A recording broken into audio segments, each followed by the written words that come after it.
Colossal Caverns may be the single most terrifying ROM hack that I have ever played in my life. Colossal Caverns is a ROM hack of Pikmin 2. The hack takes place on a single ginormous map, and on this map is every single treasure and enemy from the game. And no, that is not an exaggeration, absolutely not. Every single enemy of the game will show up.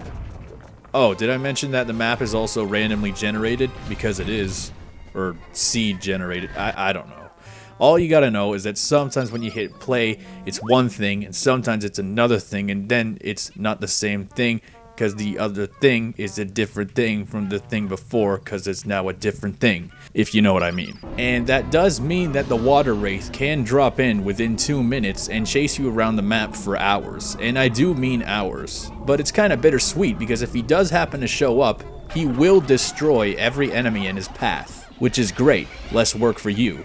The only problem is that he will kill you and all of your Pikmin too, so that sucks. That alone makes the game really tense, because you cannot leave your Pikmin just standing around somewhere unprotected, because these things will just go behind your back and destroy them all. Fortunately, there's a really neat feature where if you hold R, it zooms the camera way out, and you get a nice top-down view. I think if you try to do this in the original, it just zooms right into the character instead. This is a pretty epic hack, and it's very unlikely that you'll finish a playthrough in one sitting, unless you have a very long stretch of free time. Using the most basic default settings, the game feels like a Metroidvania almost, because there's so much shit you can't do because you don't have all the right Pikmin, not to mention all the special treasures that give you little upgrades. And it is so over the top with all of its enemies and treasures that it feels like you might have a heart attack and die. And it's not like you can just indefinitely replenish Pikmin either. Well, unless you change the settings to put an onion on the map, but that's not the default. There was one moment where this ball bear fucking ate like 17 of my Pikmin and I didn't have that many left, so I pulled a big brain move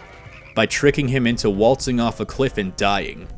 It was awesome. The greatest thing about this hack is just how much customization it allows. There are so many options for this game, so many different modes and features, that it offers a ridiculous amount of replayability. If you're a Pikmin fan and you want to test your Pikmin skills, I cannot recommend this one enough. It is so over the top and so ridiculous and so customizable that it will provide you with a ridiculous amount of fun.